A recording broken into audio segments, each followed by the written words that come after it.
Nós vamos fazer essa conversa com a presença do autor do texto que está no livro e está aqui presencialmente para conversar com todo mundo que nos acompanha pelo canal, o professor titular da Faculdade de Economia, Administração e Contabilidade de Ribeirão Preto, da Universidade de São Paulo, o professor João Luiz Passador, mediado pelo cientista político José Manuel Lourenço.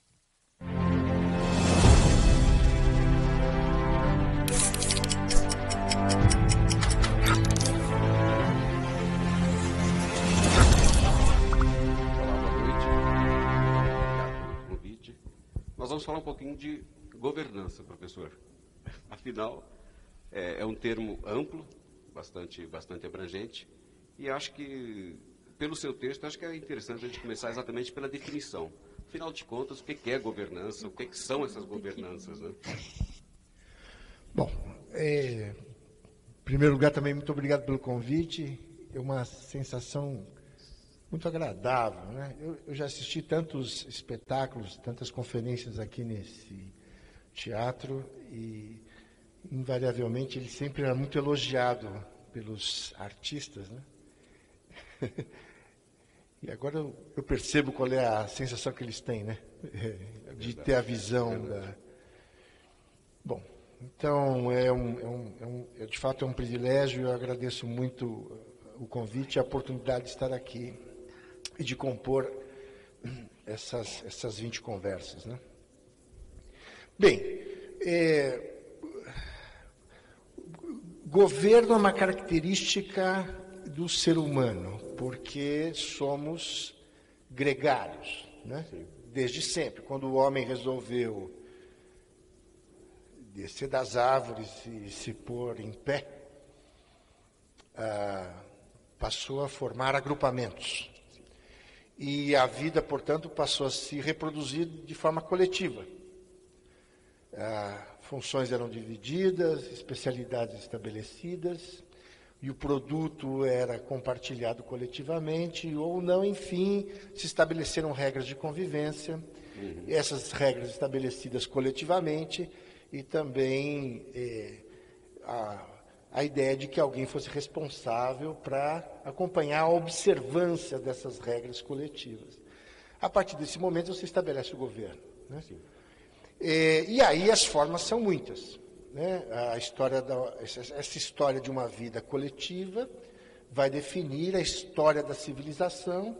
Aliás, o próprio termo civilização vem de Tívitas, que é a ideia de cidades. Essa característica fica mais forte e mais presente a partir do momento em que o homem deixa de ser um nômade, coletor e caçador, consegue domesticar animais e plantas e se estabelece sedentariamente nas margens dos rios, que faz surgir essa aglomeração espacial, geográfica, concentrada de pessoas, estática, e, portanto, que aumenta o potencial de conflito, né? Mas se você está isolado no campo, a possibilidade de você brigar com o vizinho é menor do que se você estiver junto na cidade.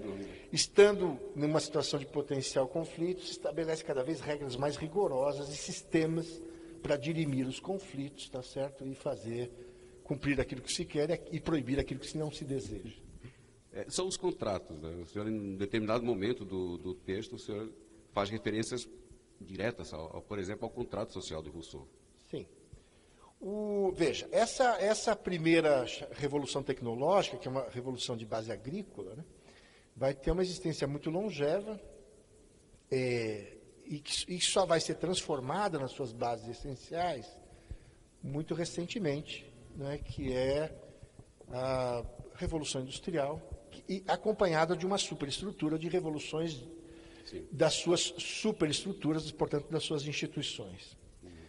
A gente vai ver essa modernidade nova, baseada, tendo por base tecnologia metal-mecânica, né, as fábricas automáticas,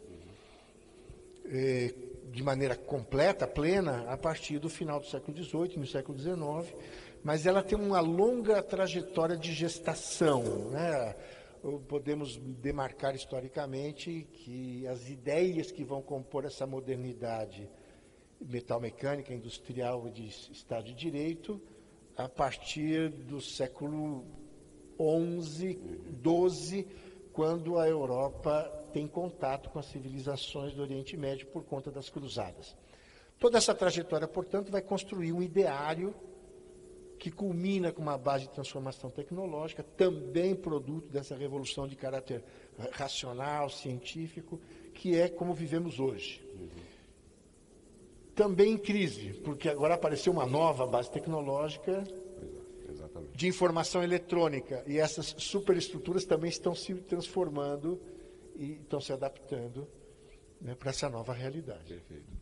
No caso do Brasil, professor, se a gente partir do princípio que a governança ela tem como base o uso dos recursos materiais para que sejam transformados de alguma forma numa sociedade mais justa, dá para dizer que nós somos um país que tem exemplos interessantes de governança. Dá para dizer que, por exemplo, o Estado brasileiro oferece ao cidadão políticas que sejam minimamente confiáveis de governança?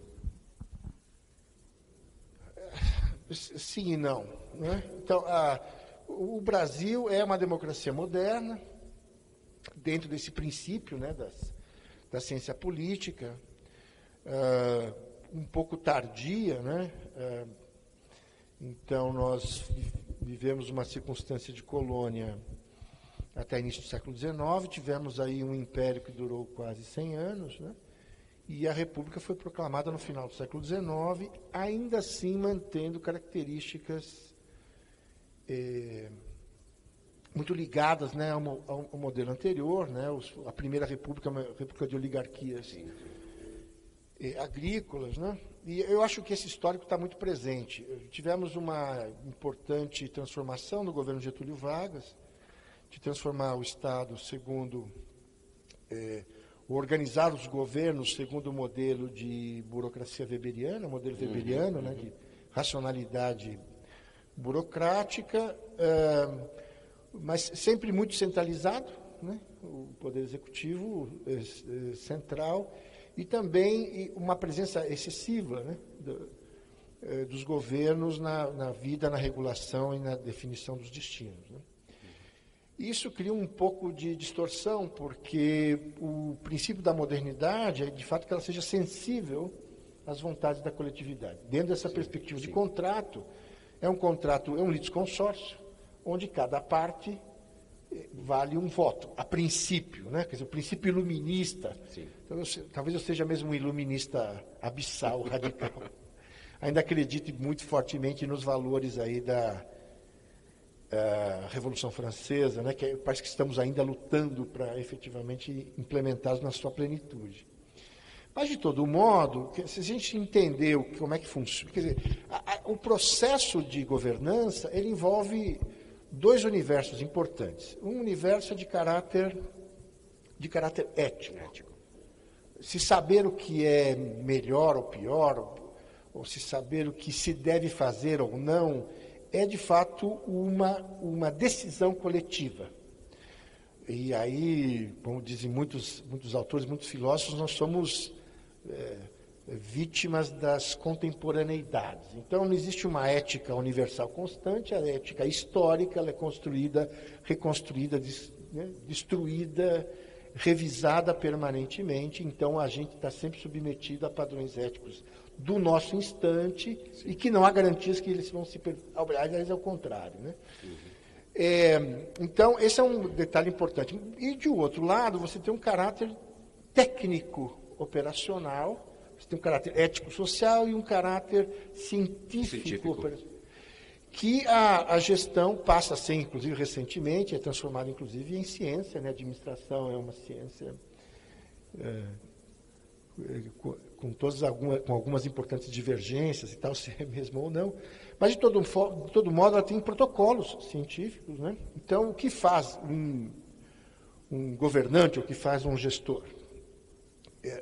Basicamente faz 4 coisas. Ele faz diagnóstico, ele planeja uma ação a partir do diagnóstico feito, ele implementa o planejado e, ao final, ele faz um controle, ou seja, ele compara o resultado concreto, com aquilo esperado pelo planejamento e faz isso, e aí vai corrigindo permanentemente de maneira recursiva. O que acontece é que, normalmente, ele faz isso sob circunstâncias de escassez. E aí... Escassez material. De toda a ordem, né? Então, assim, o que tem que fazer o governante?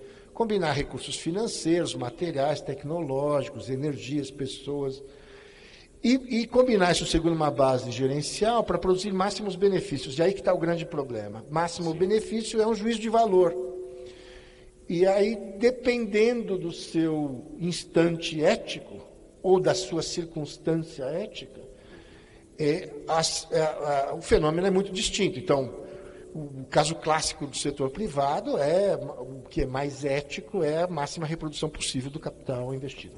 E no setor público, num outro extremo, o máximo benefício é a possibilidade de você gerar máximas possibilidades de consumo homogêneo para uma população de interesse. Então, a decisão, apesar de você ter ferramentas de ordem técnica, gestão patrimonial é comum a qualquer área, né? Mas a decisão, ao final, precisa estar focada, de fato, em qual benefício ou para que beneficiários você vai produzir os efeitos da gestão. Eu estava um dos trechos que eu fugi um pouco da tua pergunta em relação ao Brasil. É verdade. Se você me permite. Claro, fique à vontade. Então, o que acontece é que o mundo fez uma trajetória ética, grosso modo falando, né, de um universo feudal, basicamente baseado em direito canônico. Então, você tinha constantes universais, como, por exemplo, os 10 mandamentos, você prestava contas para a divindade. E você passa para um Estado de direito, onde, na verdade, as leis são estabelecidas coletivamente pelos sujeitos. Você sai do universo teocêntrico para o antropocêntrico. E aí você presta contas para outros homens, né? Então, essa trajetória estabelece em dois universos coerentes. Não estou dizendo que o feudalismo era antiético, ao contrário, tinha uma ética feudal e tem uma ética moderna. Tem alguns autores que dizem que o Brasil faz um pouco essa confusão. Vive numa modernidade, mas ainda com uma forte memória e práticas que não são tão modernas. Talvez o autor mais simpático nessa perspectiva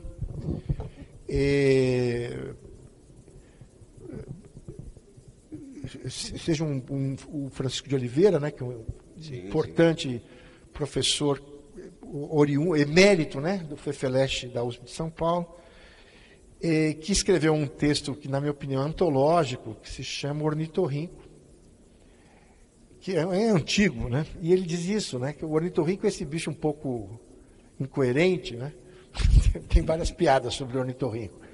Assim, uma delas muito simpática, Deus estava lá produzindo lá os animais e tal, e sobrou umas peças na prateleira, ele falou, não vou desperdiçar isso. Então, o ornitorrinco é um mamífero, né, que bota ovo, tem bico de pato, tem patas de pato, mas são 4, aí tem um ferrão, o macho tem um ferrão peçonhento, tem hábitos noturnos, aquáticos, tem um rabo lá de castor, estranho. Mas, enfim, se reproduz, está lá na costa oriental da Austrália, e ele vive, mas é um bicho totalmente incoerente. Então, essa analogia que o Chico de Oliveira faz é muito simpática, ele diz assim, é um pouco o Brasil, né? Que tem lá suas pinceladas de modernidade, que é um país que consegue produzir sementes que quase germinam no ar, que consegue explorar petróleos a profundidades que ninguém chega, que produz a terceira maior indústria, tem a terceira maior indústria de aviação civil do mundo, mas, ao mesmo tempo, convive com as favelas, ou convive com cooperativas de catadores, né, que ninguém está interessado em emancipá-los, mas de mantê-los orgânicos. Ou seja, o Brasil é o segundo maior reciclador de alumínio do mundo, não é porque tem uma consciência ecológica, mas é porque tem uma população disposta a fazer coleta. Então, é esse universo que o Brasil convive um pouco estranho. A gente tem importantes e boas experiências, a gente consegue exportar modelos, mas, ao mesmo tempo, convivemos com um mundo que parecia superado, né? E que faz parte, de fato, da nossa cultura, e nós reproduzimos isso como modelo, inclusive. Professor, de que forma é que o processo de governança ou a implantação de políticas de governança pode transformar esse ornitorrinco em alguma coisa mais apetitosa, entre aspas, alguma coisa mais... Então, eu acho que tem aí um histórico de aprendizagem democrática. A gente não sabe... O Raimundo Faoro diz isso, né? O Brasil passou por algumas bolhas de modernização, mas nunca aprendeu efetivamente a sua modernidade, nunca aprendeu institucionalmente no coração das pessoas a sua modernidade. Então, a lei trabalhista, por exemplo, foi dada pelo pai dos pobres, o Getúlio Vargas, e ela consegue ser retirada facilmente, porque ela não foi conquistada como luta política, mas ela foi presenteada antecipadamente pelas elites, assim diz o texto do Faoro, né? Ficou muito claro isso para mim. Eu morei um tempo fora do país, particularmente na Itália, e lá eu percebi isso. Então, assim, por exemplo, um operário italiano, ele leva uma vida boa, ele tem uma boa casa, um bom carro, os filhos estão na universidade, ele consegue esquiar nas montanhas no inverno e ir para a praia no verão. E mesmo tendo uma vida muito boa, ele sempre vai nas reuniões do sindicato na primeira quinta-feira de todo mês, porque ele sabe, se ele relaxar, ele tem uma consciência de classe, e ele faz, obviamente, a dialógica com o poder público e com as empresas, dizendo assim: olha, eu sou cidadão, tenho direitos, e aqui nós vamos negociar dentro do contrato social. A sensação que eu tenho é que o Brasil não construiu ainda essa institucionalidade nos corações, né? As pessoas que melhoram de vida talvez tenham uma facilidade muito maior de se esquecer das origens e não conseguem entender que, de fato, na conjuntura atual, a gente vive basicamente uma dialógica, né, de interesses de classe. É assim, pelo menos, que dizem os autores, né, ligados à produção de conhecimento, especialmente, que estudam os governos, né? Então, que fundo de cultura, que tradições a gente tem no Brasil para fazer o desenho e a operação dos governos, né? Entendi. E no meio disso tudo entra uma variável que é bastante interessante, que o senhor se refere, que é a tecnologia da informação. Até que ponto ela pode ser um fator positivo, por exemplo, que faça com que a sociedade participe ou então interfira mais nas decisões do Estado, esteja mais próxima das decisões do Estado, ou até que ponto ela pode ser também uma questão extremamente negativa, como a gente tem visto, infelizmente, na história, nos últimos anos do Brasil. Na sua opinião, até que ponto a tecnologia da informação pode ser utilizada para fazer com que nós possamos nos tornar socialmente mais justos? As tentações são muito grandes, né? Inclusive de ser otimista. E eu sempre fui muito otimista nesse sentido, mas alguns eventos aí tiraram um pouco desse otimismo. Então, assim, a história das democracias, né, começam, na verdade, em Atenas. O grande modelo, né, a Ágora, que é a praça central, né, da cidade de Atenas, onde os cidadãos iam lá e plebiscitariamente manifestavam suas vontades e definiam os rumos da sociedade, que era uma democracia seletiva, porque eram só os homens ricos, brancos, então as mulheres não participavam, os estrangeiros não participavam, os escravos, então era uma democracia. Esse modelo de democracia acabou sendo aperfeiçoado pelo iluminismo, e hoje a gente tem a chamada democracia representativa, que é o modelo que temos hoje, né, de Câmara de representantes do Legislativo, com a eleição dos titulares do Poder Executivo, enfim. A possibilidade agora da tecnologia de informação eletrônica é de você criar um modelo novo. Os pesquisadores dão um nome, o nome que mais surge nos textos é democracia direta, que é a possibilidade de você fazer escrutínios instantâneos, né? A ideia de que o mundo, cada cidadão do mundo vai ter hoje um smartphone, e com esse smartphone ele consegue participar de certames, né? De votação, eleição, manifestação de opiniões, né? Mas como toda tecnologia, ela sempre tem dois lados, né? Então, só para fazer uma analogia clássica, né? Quando você pensa na criação do carro, o carro é estupendo, né? te leva de um lugar para o outro rapidamente, de maneira segura, confortável. Mas quando você vê as grandes cidades completamente submersas em né, nuvens de aerodispersão de queima de combustível fóssil, crianças indo para o hospital com asma, o impacto tremendo sobre a qualidade de vida, você vê que também tem problemas, né? Cidade super congestionada. A tecnologia da informação segue um pouco essa sina. De fato, é impressionante que as pessoas hoje tenham na palma da mão a possibilidade do acesso às mais importantes bibliotecas do mundo. Mas, ao mesmo tempo, você tem coisas como a Deep Web, né? Você tem comércio de escravos, de órgãos e drogas, enfim. Então, eu acho que a humanidade vai ter que pensar, né, o que vai fazer com essa tecnologia. Do ponto de vista das instituições democráticas, o potencial é imenso, talvez seja, de fato, ela redentora. Sim. Mas também ela tem esse risco potencialmente do outro lado. E nós vemos hoje em dia que o mundo está assinando aí pactos, por exemplo, para combater as fake news, que foram muito facilmente disseminadas e acabaram interferindo de maneira muito negativa nos processos eleitorais recentes. Aliás, o Brasil ainda não assinou, não subscreveu esse documento que mais de 130 países do mundo o fizeram. Né? É verdade. Professor, num determinado momento do seu texto, o senhor fala sobre a questão específica da governança corporativa. E diz que no Brasil, infelizmente, os casos ainda são muito raros. Né? Por que eles são raros?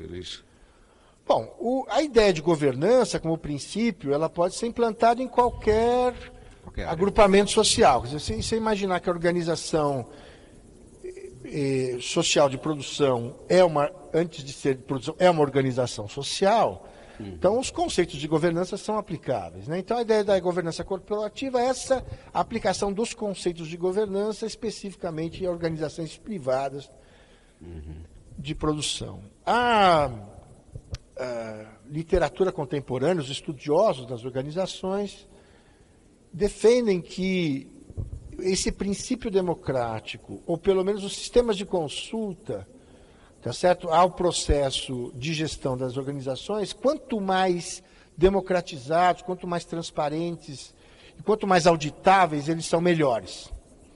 Então, o termo governança corporativa surge na defesa desses princípios. Então, qual é o modelo clássico? É que você tenha uma organização onde a propriedade do capital seja o mais pulverizado possível.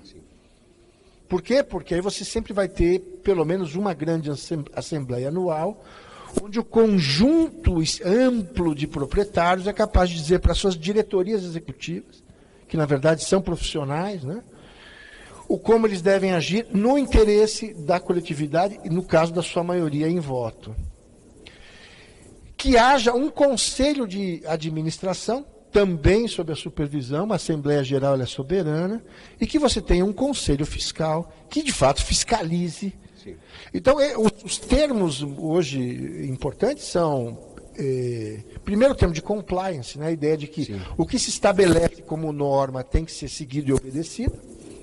Se eu defino um padrão de conduta, você vê aí se multiplicar a quantidade de códigos de conduta, códigos de ética nas empresas, e ao mesmo tempo o conceito de accountability, né? Se você pode mensurar, você consegue produzir relatórios que efetivamente estabeleçam uma métrica sobre o quanto ou não se observa.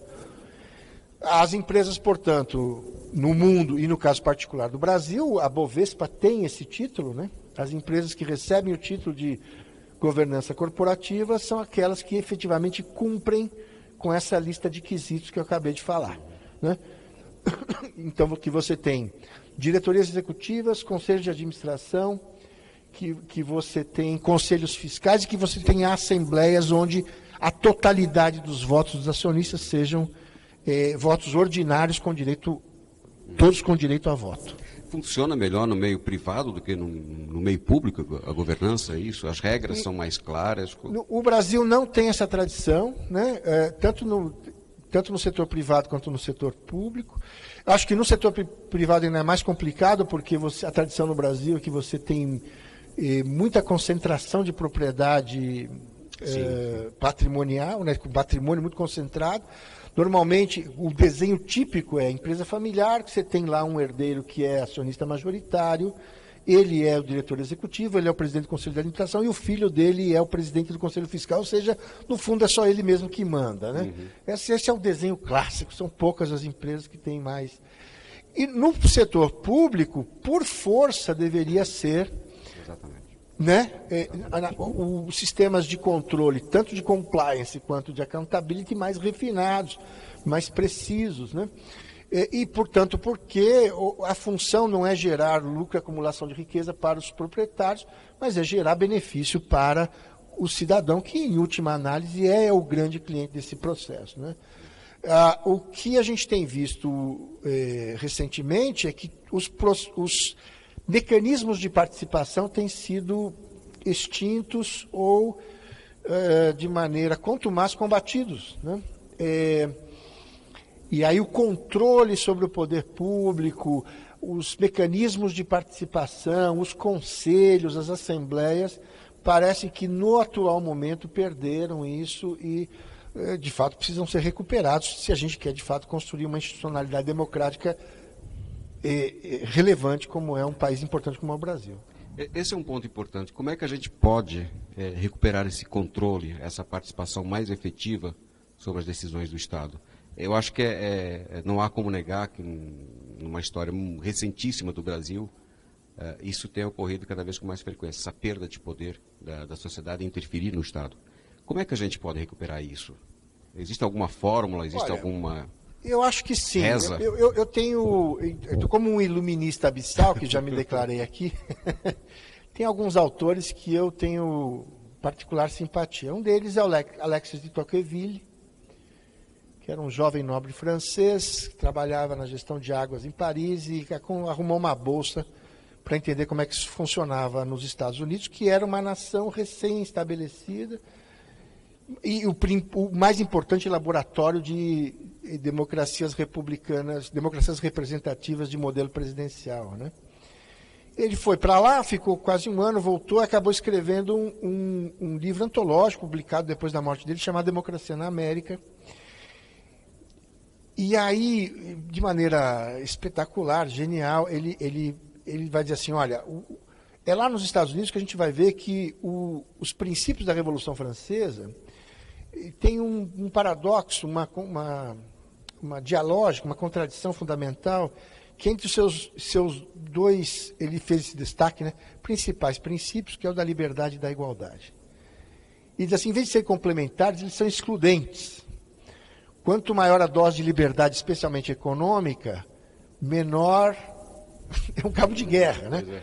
Menores são os índices, né, de igualdade, especialmente a oportunidade de igualdade para todos. E vice-versa, né? Quanto maior a ênfase na igualdade, menor, tá certo? Você vai ter liberdade, especialmente a econômica. Então, essa é uma disputa bastante tensa. Né? E precária, ela muito difícil dela se estabelecer. Então, acho que os países que chegaram muito próximos dessa fronteira institucional, que conseguem um relativo equilíbrio entre essas duas...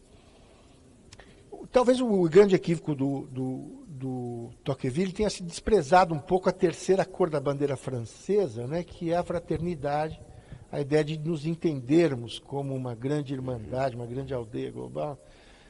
Mas eu estou falando no Tocqueville porque ele, ao final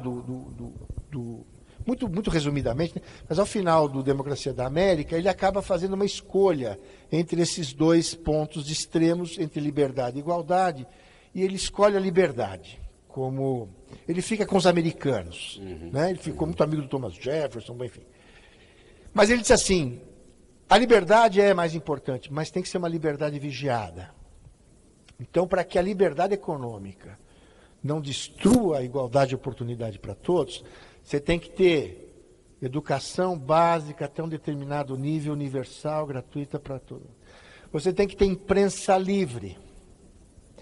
Você tem que ter um sistema, você tem que ter direito administrativo, você tem mecanismos de controlar os governos que eventualmente não correspondam às vontades de Estado. Você tem que ter, necessariamente, tem que ter sucessão de poder para evitar o risco, né, das tiranias. Mas de todas as recomendações que ele deu, eu sou muito simpático à recomendação da educação. Eu acho que a cidadania você aprende na escola. Eu acho que esse país está demorando muito para perceber que o seu maior investimento vai ser na formação de cidadãos de verdade, nos bancos escolares, com escolas de período integral, com muito investimento, com valorização de carreira docente.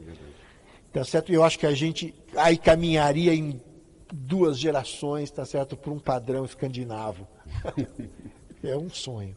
Professor, ia ser interessante ver o Alexis de Tocqueville escrevendo alguma coisa sobre o Brasil de hoje, não é? Então, ele é sempre revisto, né? O Bauman acho que fez algo semelhante também. Ele na verdade, eu acho que é um autor de uma atualidade impressionante, né? Então, apesar, aqui eu repito uma frase que diz que somos reféns da nossa contemporaneidade, mas também nós somos herdeiros de uma longa história, né? Sim. E a gente não pode desperdiçar os ensinamentos, os importantes ensinamentos, tá certo? Que esses demiurgos, né? Esses artífices que construíram os princípios do Estado de Direito, nos ofereceram de maneira tão generosa e competente. Não podem ser esquecidos. Ao contrário, tem que ser sempre relembrados. É verdade. Só uma última pergunta agora, professor. Na leitura do seu texto, eu fiquei com a impressão de que a implantação de processos de governança é feita de cima para baixo. Começa necessariamente pelo Estado, que a partir daí desencadeia algumas ações que vão até a sociedade, que as discute e devolve. É isso mesmo? A governança, ela tem um sentido que começa no Estado e vai até a sociedade, ou ela pode ser de alguma forma invertido, essa forma pode ser invertida? Então, eu acho que também é uma questão também de domínio de conceitos, né? Isso eu me lembro muito das minhas aulas de teoria geral do Estado, né? Apesar de serem conceitos muito próximos e sobrepostos, eles são distintos, né? O Estado é um conceito abstrato. O Estado é o produto das nossas vontades. Então, quando a Constituição diz lá que nenhum lar será invadido, que as pessoas só serão processadas, só receberão sentença pelo justo processo legal, isso é uma vontade de Estado. Quando o Estado diz que todo mundo tem que ter educação, isso é uma vontade de Estado. Aí você tem que montar um comitê executivo para fazer valer as vontades de Estado. Nesse caso, são os governos. Como você desenha esses governos, eu acho que vai definir o coeficiente de sensibilidade entre o que quer o Estado e efetivamente o que fazem os seus governos. E eu acho que essa é uma discussão muito oportuna, porque temos aí, obviamente, um projeto para a reforma administrativa, que toca algumas questões que, né? Então, assim, o governo brasileiro, ele funciona porque você tem um corpo técnico concursado e capacitado para fazer funcionar a prestação de serviços e o funcionamento das suas infraestruturas, né? Nas democracias mais desenvolvidas do mundo, o que você tem é um corpo tecnoburocrático estável e um grupo pequeno de assessores que vem com o novo governante. Então, o nível de ruído, de poluição da política sobre a gestão técnica é baixo. No Brasil, isso acontece de maneira invertida.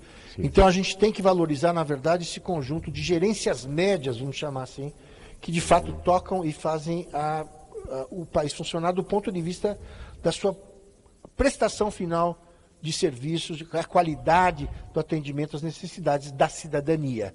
Então, eu acho que temos que ficar muito atentos a esse aspecto. Que o Weber se refere, né? Que é a questão da burocracia que o Weber se refere, né?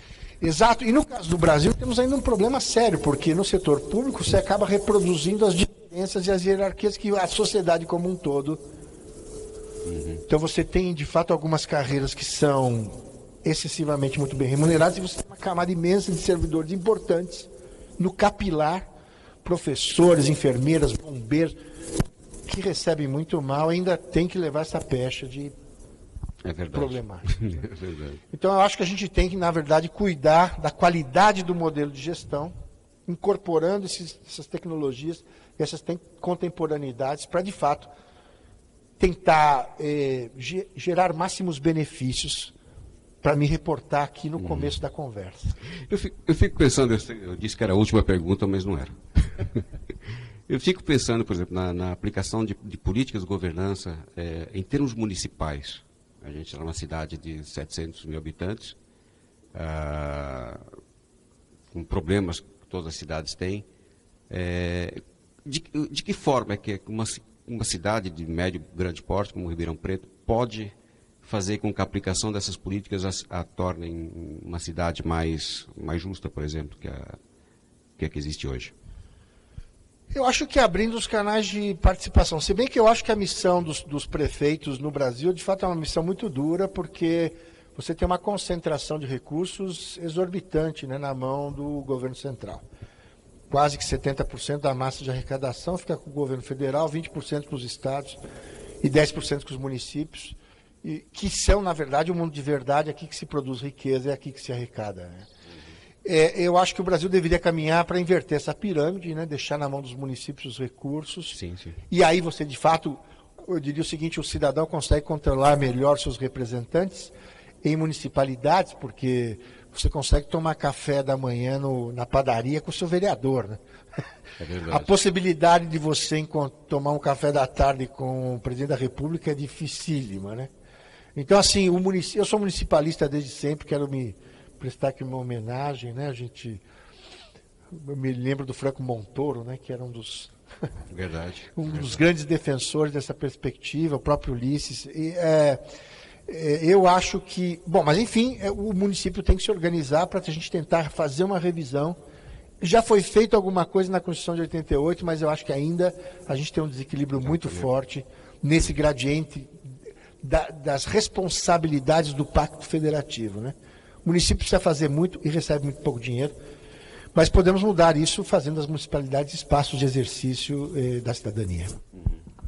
Perfeito, professor. Acho que basicamente era isso. A gente falou de exemplos, o senhor tinha falado do Habermas, se não me engano. A gente estava conversando e tinha falado também sobre a importância do Jürgen Habermas. A gente já teve uma conversa prévia nos camarins, a gente podia ter filmado, lá já tinha resolvido uma parte do...